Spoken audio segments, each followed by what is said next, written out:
It's not fair for us to work and not be paid.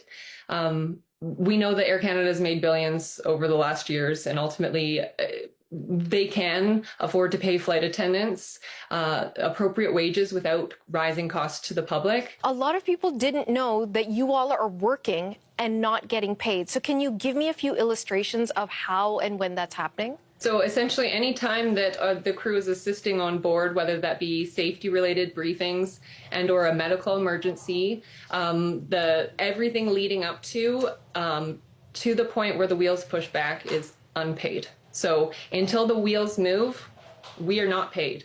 It could be hours, it could be minutes. Ultimately, over a span of a month, there's on average 35 hours that go unpaid. We're just saying enough is enough. We love our company. We love what we do, but ultimately we need to be paid for that time and those efforts. Air Canada has been making a lot of money over the last couple years, and so if they were to follow through and pay their employees, it should be at no cost to our passengers, the public. That's a decision they make, they can own it. But ultimately, I can say this, we love our passengers. They're the ones that keep our skies flying. We have zero intent to strike. That is not anything we're interested in. But really, it comes down to Air Canada has to follow through on anything they're stating or claiming to go forward. We don't want to disrupt passengers' plans. Wow. Yeah, I agree with them, to be honest. They're not asking for too much.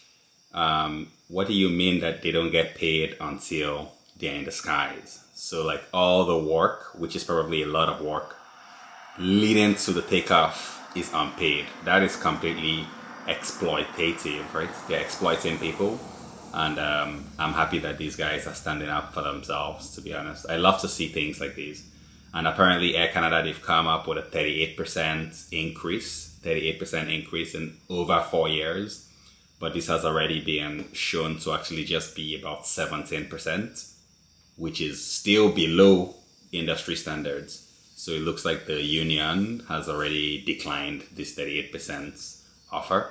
And now it seems like Air Canada, they're hoping that the government comes back to bail them out again, kind of like something that happened in 2011 to 2012, where like a similar strike was averted. But it's not like I said this is entirely new either, right? Like this has been complained about since 2024, actually. I mean, probably even before then. But I have a clip here for you guys from 2024 where they actually raised this problem of unpaid work.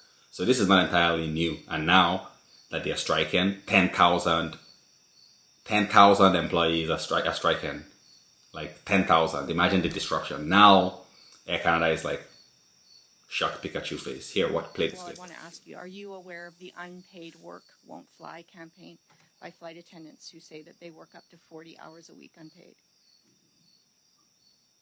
Thank you for the question. I'm aware of that campaign. Yes. What do you think about that? What do you think about the fact that flight attendants work 34.86 hours unpaid per month, that they're not paid for boarding, that they are not paid for their pre-flight prep and safety checks, that 99.5% of flight attendants aren't paid when they're checking in through security, that 98.6% of flight attendants aren't paid while passengers deplane after a flight, 75% of flight attendants are only paid a partial wage for mandatory regulatory training, even though airlines and federal governments require those training days per year, and 98.4% of flight attendants are not paid when the plane is being held at the gate after landing. For someone that makes $12.6 million a year, Mr. Russo, what do you think about that? Crickets. I don't think it's appropriate for me to comment. Did you hear that? All I heard was crickets. I'm sure you can hear in my backdrop. There's also some crickets because I film these videos at night. So yeah, this guy makes 12 M a year, but then won't pay people for their labor. And granted, during the COVID period, I think they might have lost some money, right? From my research, in 2020, actually, they reported a net loss of 4.6 billion Canadian dollars. In 2021, a net loss of $3.6 billion. And then also in 2022, they had a net loss of $1.7 billion.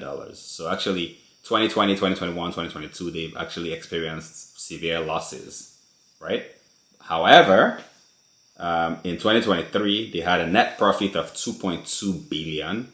In 2024, a net profit of 1.7 billion. So it looks like as if they're on the upswing again. And as such, I think that they really should pay up and stop taking advantage of these workers.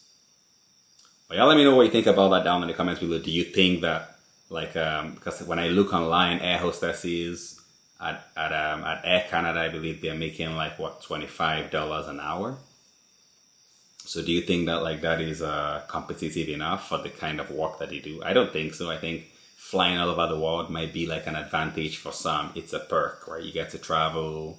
The lifestyle might be nice. But you also give away a lot of things, or you can't really have like a stable family, right? So a lot of times you're giving that up. You don't really have like a fixed schedule either. So I think they need to pay them for the work, to be honest. It's unacceptable that like they don't get paid 38.5 hours a month in unpaid labor just because they're not in the skies. That's completely unacceptable in my opinion. And then meanwhile, who's the one that is really gonna really experience the pain, right? It's the passengers, it's the common people like you and I, right? If you're trying to travel somewhere right now, Canada already has very limited airlines. What, WestJet, Air Canada, and I think one other. I don't know, but there's not a lot of airlines in Canada. So what does that mean? Right? Like, I guess, whatever, right? Screw the regular folk, right?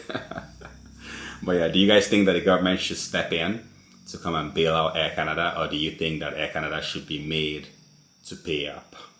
Y'all let me know down in the comments below. Let's talk about it. Be sure to give this video a like and a subscribe, and until next time, peace.